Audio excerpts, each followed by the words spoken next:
Hey game lovers, I'm Steve Nash. We got a great game lined up for you today. It's my favorite. Look what I did. Oh great, the circus is I'm in town. Michele Cesare, and we're reviewing Cowboys! Giddy up! Giddy up, Steve! You know, I'm speechless. I don't know what to say. Mush. She didn't take her medication today. What can I tell you? You know. Wait, what do you say to horses? It's not mush. What is it? It's neigh, which is what. No, that's the sound the horse That's what makes. I say when you put that hat on. Is neigh, neigh, neigh. Never again. Someone should shoot you in the leg, Steve. Yeah, maybe I'll put you down like a horse. Okay. That's the joke I made. All right. That was my joke. Yeah, whatever. Black Beauty. Oh, Black Beauty. Just remember, Beauty was a horse.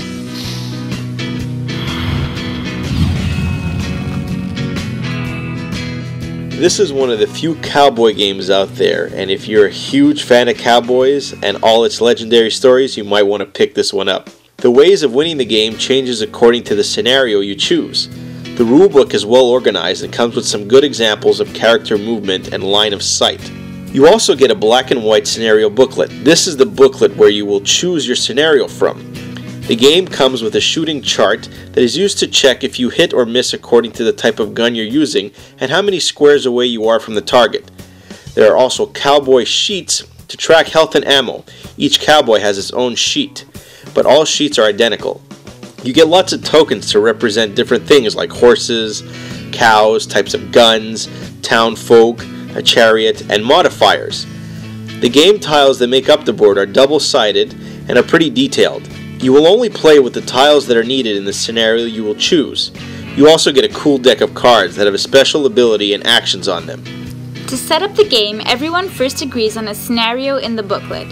Each scenario has different placements for the tiles. Some might only have one or two, and others will use all 6.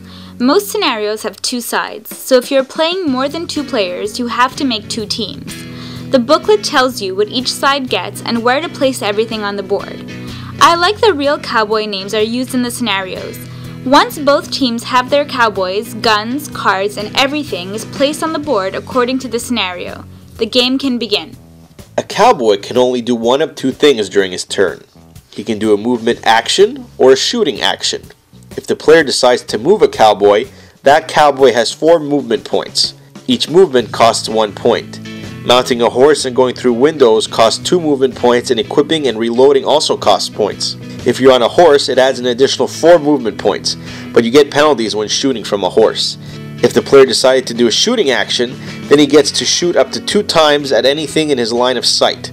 When he decides to shoot, he counts how many squares away he is from another target and checks the shooting chart to see what he needs to roll to hit. If you roll what is needed, then a cowboy gets a wound and can now only have 3 movement points instead of 4. If you're next to a red line, then you have coverage from something, and when others are shooting at you, they get a -1 penalty. If you're shooting at a cowboy in the back, you get a +2 advantage to your rolls. Once you hit a cowboy 4 times, he's dead. There are also townfolk who can take only 1 hit but play like cowboys. The game goes on like this until the team wins the scenario. Each scenario has a different way of winning for each team. I really like the fact that weapons have different advantages and disadvantages. The shotgun is good up close or when you're on a horse, and the rifle is good when you're far away. Players can use cards during their turn. These cards have special abilities like gun jamming, double movement points, free reload, modifiers, and more. The cards can also be used to play regular poker games. I enjoyed the strategy of the game, but some scenarios take longer to place than the actual gameplay. The artwork is passable, but nothing great. The stands damage your cowboy tokens, and they can be annoying to put in. The only thing I really liked about the game is the actual theme and setting. When I look at the game on my bookshelf, I think, man, do I really want to set up the scenarios right now, or just play something quick? Either way, I'm going to give it a 7 on 10.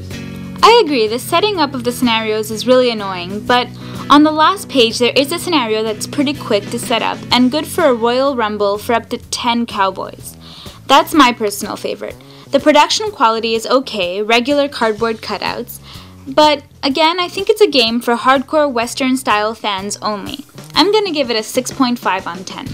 So there you have it, folks. To get our latest reviews, check us out on Twitter or follow us on our Facebook page at Bored to Death TV.